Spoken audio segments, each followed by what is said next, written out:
She personifies the reasons why exploring the woods is unwise. Her husband was a caretaker here more than 160 years ago.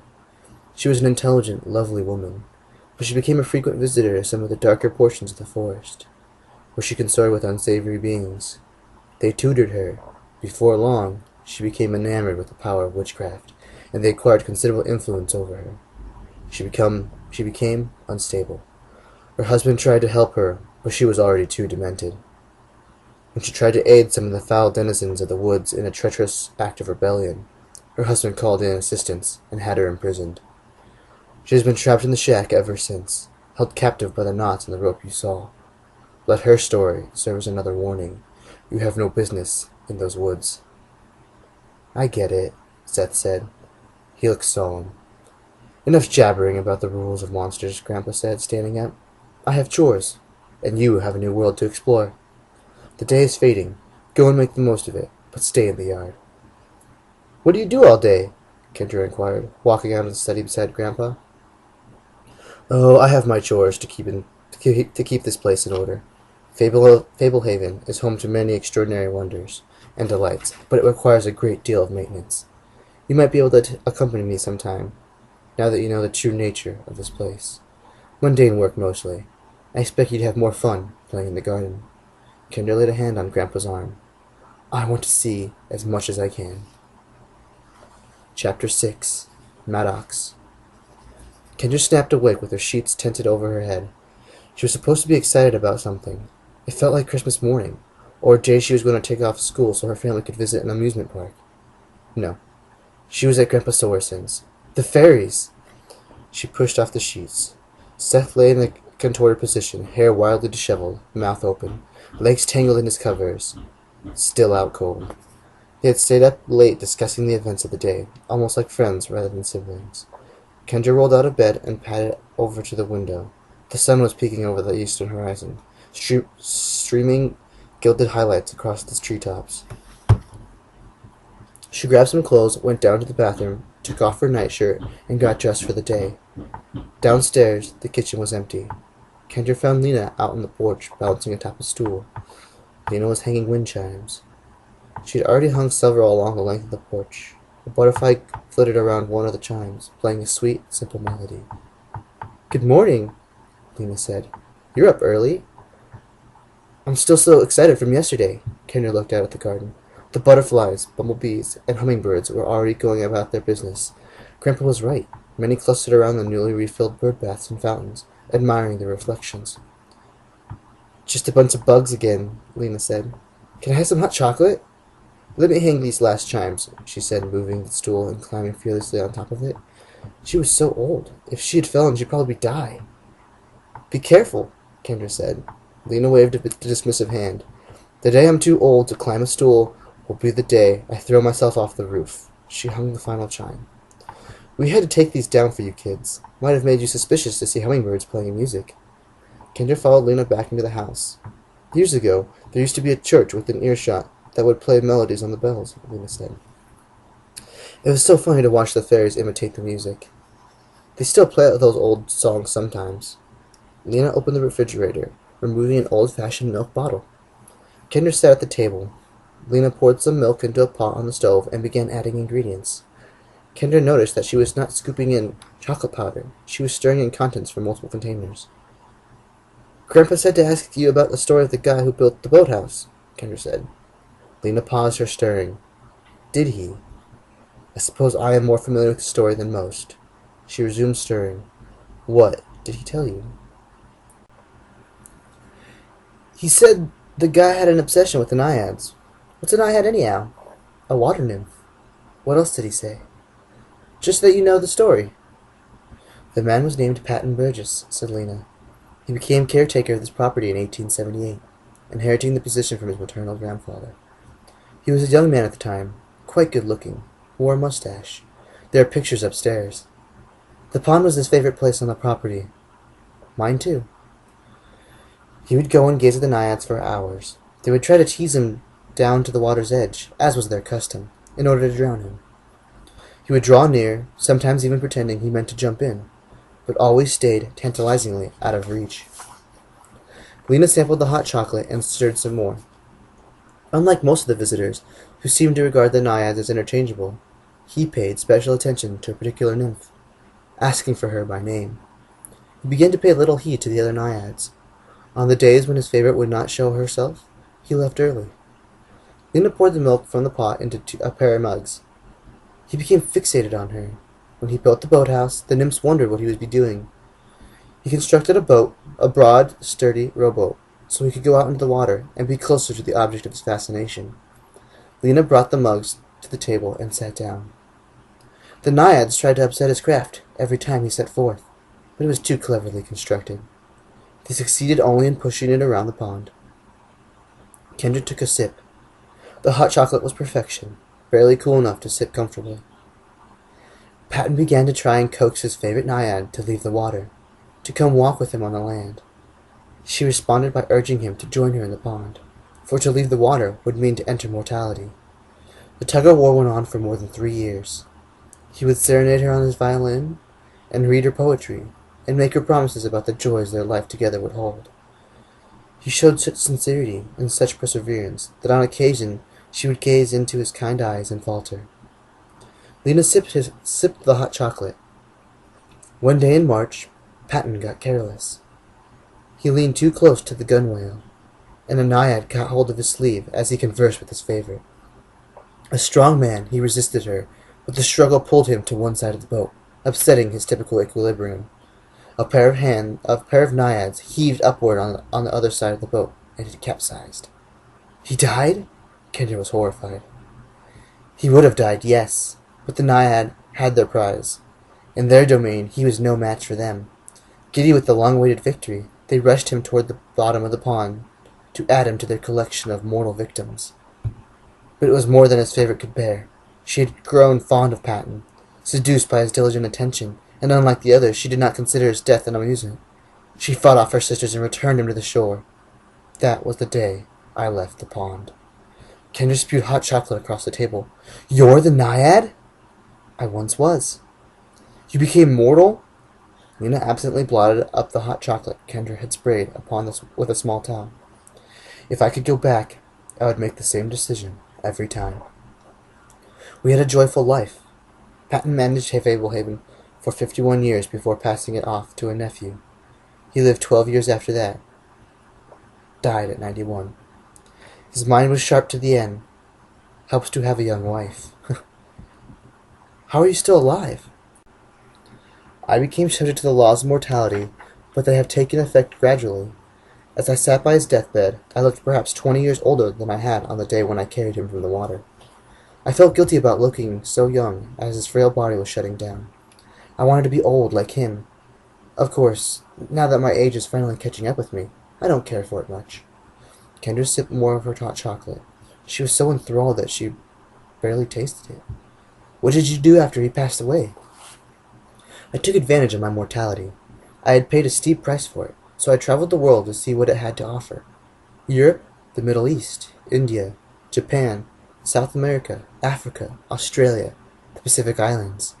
I had many adventures. I set some swimming records in Britain, and could have set even more, except I was holding back. No sense raising a lot of questions. I worked as a painter, a chef, a geisha, a trapeze artist, a nurse. Many men pursued me, but I never loved again. Eventually, there was a sameness to the traveling, so I returned home, to the place my heart never left. Do you ever go back to the pond? Only in memory. It would be unwise. They despise me there, all the more intensely because of their secret envy.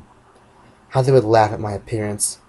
They have not aged a day, but I have experienced many things that they will never know.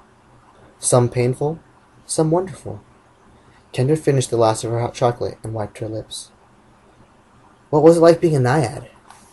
Lena gazed out the window. Hard to say. I asked myself the same question. It wasn't just my body that became mortal. My mind transformed as well. I think I prefer this life, but it might be because I have changed fundamentally. Mortality is a totally different state of being. You become more aware of time. I was absolutely content as a naiad.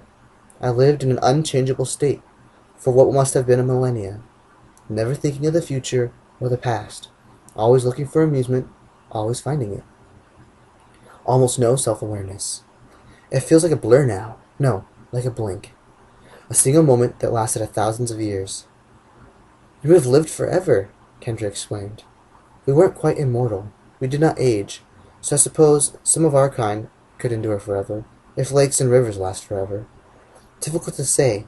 We did not really live, not like mortals. We dreamed. Wow. At least that was the way things. That was the way of things until Patton, Lena said, more to herself now. I began looking forward to his visits, and back on them in memory. I suppose that was the beginning of the end. Kendra shook her head. And I thought you were just a half-Chinese housekeeper. She smiled. Patton always liked my eyes. She batted them. He said he was of the Asian persuasion. What's Dale's story? Is he a pirate king or something? Dale is a regular man, a second cousin of your grandfather, a man he trusts. Kendra looked into her empty mug. A ring of chocolate sediment circled the bottom. I have a question, she said, and I want you to answer honestly. If I can. Is my Grandma Sorson dead? What makes you say that? I think Grandpa makes up phony excuses for her not being around. This is a dangerous place. He has lied about other things. I get the feeling he's trying to protect us from the truth. I often wonder if lies are ever a protection. She's dead, isn't she? No, she's alive. Is she the witch? She's not the witch. Is she really visiting Aunt whoever is in Missouri? That is for your grandfather to tell. Seth looked over his shoulder. Besides the fairies fluttering about, the garden looked still. Grandpa and Dale were long gone. Lena was in the house dusting. Kendra was off doing whatever boring things kept her occupied. He had his emergency kit in hand, along with a few strategic additions. Operation Sea Cool Monsters was about to begin. He hesitantly stepped off the edge of the lawn into the woods, half expecting werewolves to leap out at him. There were a few fairies up ahead, not as many as in the garden. Otherwise, things looked pretty much the same. He marched forward, setting a brisk pace. Where do you think you're going? Seth whirled. Kendra was approaching from the garden. He walked back to meet her at the edge of the lawn. I want to see what's really at the pond. Those knife thingies and stuff. How brain-damaged are you? Didn't you hear a word Grandpa told us yesterday? I'm going to be careful. I won't go near the water. You could get killed. I mean, really killed, not bitten by a tick. Grandpa had those rules for a reason. Adults always underestimate kids, Seth said. They get all protective because they think we're babies. Think about it. Mom used to complain all the time about me playing in the street, but I always did it. What happened? Nothing. I paid attention. I stayed out of the way when a car came. This is so different. Grandpa goes all over the place. Kendra clenched her hands into fists. Grandpa knows the places to avoid. You don't even know what you're dealing with. Besides, when Grandpa finds out, you'll be stuck in the attic the rest of our stay. How's he going to find out? He knew we went in the woods last time. He knew we drank the milk. Because you were there. Your bad luck rubbed off on me. How did you know where I was going? Your secret agent skills need some work, Kendra said. A good start might be not wearing your camouflage shirt every time you go exploring. I need to hide from dragons. Right, you're practically invisible. Just a floating head. I have my emergency kit if anything attacks. I can scare it away with my gear. With rubber bands. I have a whistle, I have a mirror, I have a cigarette lighter, I have firecrackers. They'll think I'm a wizard. Do you really believe that? And I have this. He pulled out this little skull and the crystal globe from Grandpa's desk. That should make him think twice. A skull the size of a peanut. There probably aren't even any monsters, Seth said. What do you think Grandpa's telling the truth this time? I don't know. Maybe the fairies. Well, good job. You blew it. Congratulate yourself. I can't go now. I'm going to blow it every time. Not to be a jerk, but because you could really get hurt. Seth kicked a stone, sending it skidding into the woods. What am I supposed to do now? How about exploring the enormous garden full of fairies? I already did. I can't catch them. Not to catch them, to look at magical creatures that nobody else even knows exists. Come on. He reluctantly joined her. Oh, look, another fairy, he mumbled. Now I've seen a million. Don't forget to put the skull back. When they responded to the call for dinner, a stranger sat at the table along with Grandpa and Dale. The stranger stood when they entered. He was taller than Grandpa and much broader, with curly brown hair. The layers of furry skin he wore made him look like a mountain man. He was missing the bottom of one earlobe. "Kids, this is Maddox Fisk," Grandpa said. "Maddox, meet my grandchildren, Kendra and Seth." Kendra shook the man's colossal, thick-fingered hand. "Do you work here too?" Seth asked. "Maddox is a fairy broker," Grandpa said. "Among other things," Maddox added. "All fairies my specialty." "You sell fairies?" Kendra asked, taking a seat. "Trap them, buy them, trade them, sell them. All the above." "How do you trap them?" Seth asked. "A man keeps his trade secrets private," Maddox said, taking a bite of pork roast. "Let me tell you, apprehending a fairy is no easy task. Slippery critters. The trick usually involves appealing to their vanity. Even then, it takes quite a bit of know-how." Could you use an apprentice?" Seth inquired. "Hold that about 6 years." Maddox winked at Kendra. "Who buys fairies?" Kendra asked. "Folks who run preserves, like your granddad. A few private collectors. Other brokers." "Are there lots of preserves?" Seth asked. "Dozens," Maddox replied. "They're on all 7 continents." "Even Antarctica?" Kendra asked. 2 in Antarctica, although 1 is underground. Harsh environment. Perfect for certain species, though. Kendra swallowed a bite of pork. "What keeps people from discovering these sanctuaries?" "There's been a worldwide network of dedicated people keeping the preserves secret for thousands of years," Grandpa said. "They're backed by ancient fortunes held in trust. Bribes get paid. Locations are changed when necessary." "Helps that most folks are unable to see the little critters," Maddox said. "With the right licenses, you can get butterflies across customs. When you can't, there are other ways to cross borders." "The preserves are the final refuge for many ancient and wonderful species," Grandpa said. "The goal is to preserve these wondrous beings from passing out of existence." "Amen," Maddox said. "You have a good haul this season?" Dale asked. "Far as strapping goes, pickings are getting slimmer every year. I made a few exciting finds in the wild. One you won't believe. I picked up several rare specimens in a preserve in Southeast Asia and Indonesia. I'm sure we can do trading. I'll tell you more when we adjourn the study." "You kids would be welcome to join us," Grandpa said. "All right," Seth cheered. Kendra took another bite of succulent pork roast. Everything Lena cooked was outstanding. Always perfectly seasoned, typically served with delicious gravies or sauces. Kendra never had any complaints about her mom's cooking, but Lena was in a class all on her own. Grandpa and Maddox discussed people Kendra did not know, other individuals involved in the secret world of fairy aficionados. She wondered if Maddox would ask about Grandma, but it never came up. Maddox repeatedly mentioned the Evening Star. Grandpa seemed to focus on this news with particular interest. Rumors that the Evening Star was forming again. A woman who claimed the Evening Star tried to recruit her.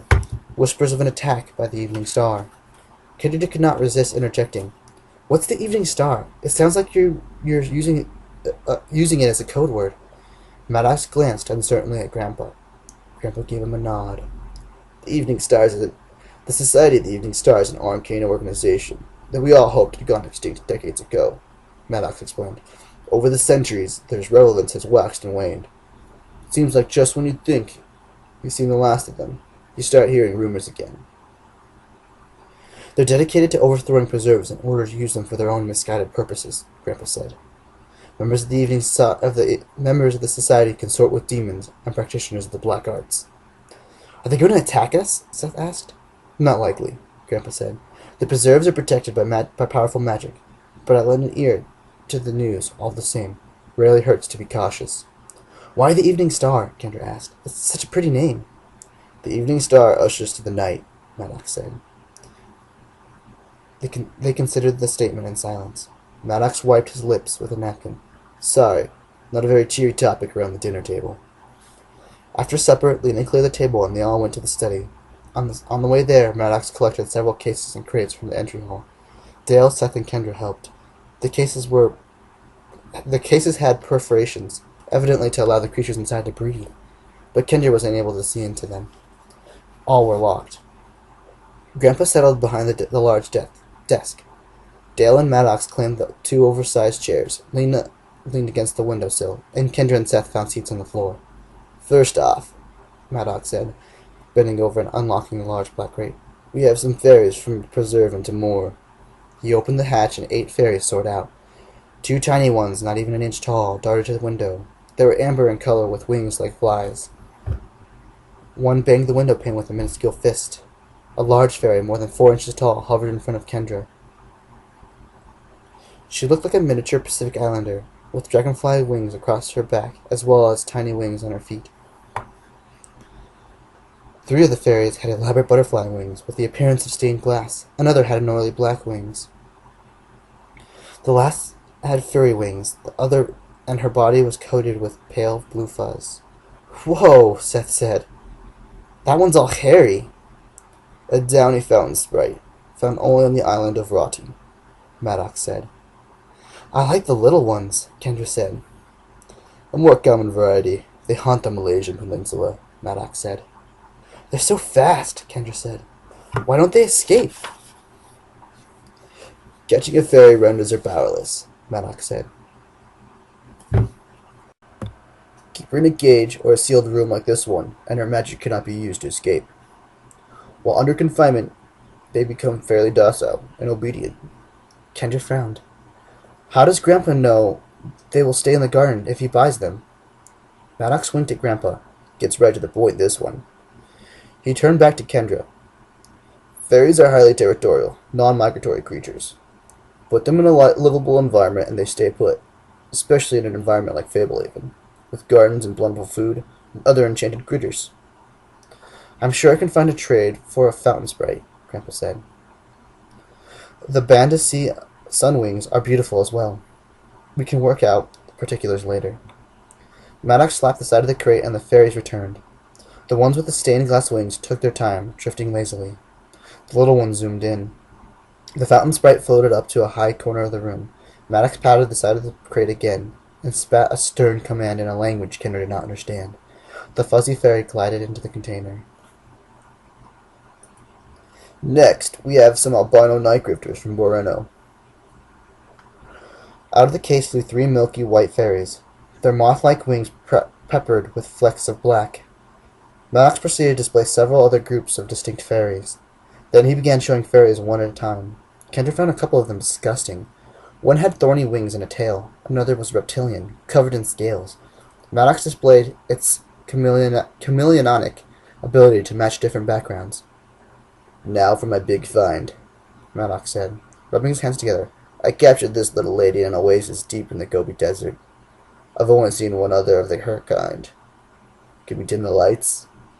Dale jumped up and shut the lights off. "What is she?" Grandpa asked. In answer, Maddox opened the final case. Out soared a dazzling fairy with wings like shimmering veil of gold.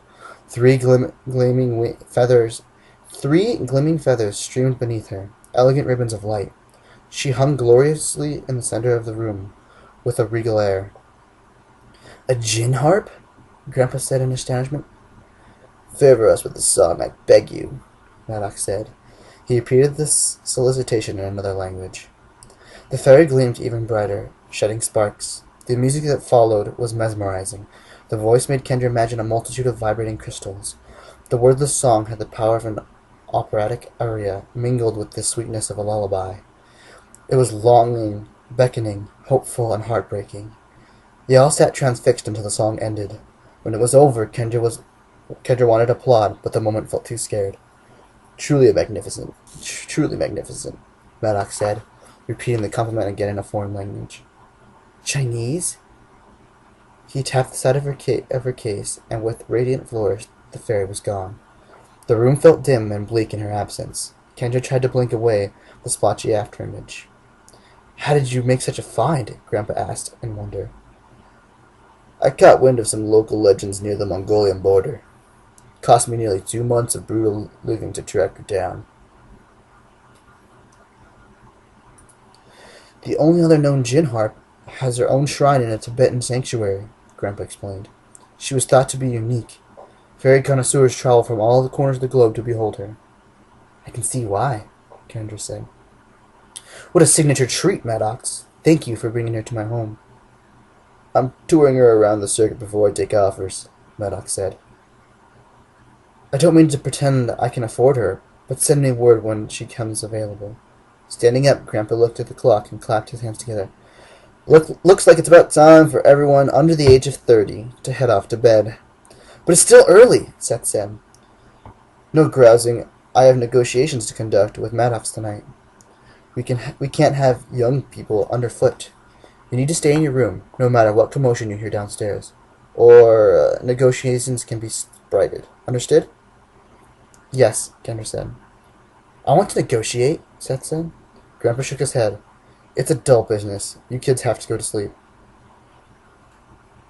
No matter what you might think you hear, Maddox said, as Kendra and Seth departed the study, we aren't having fun.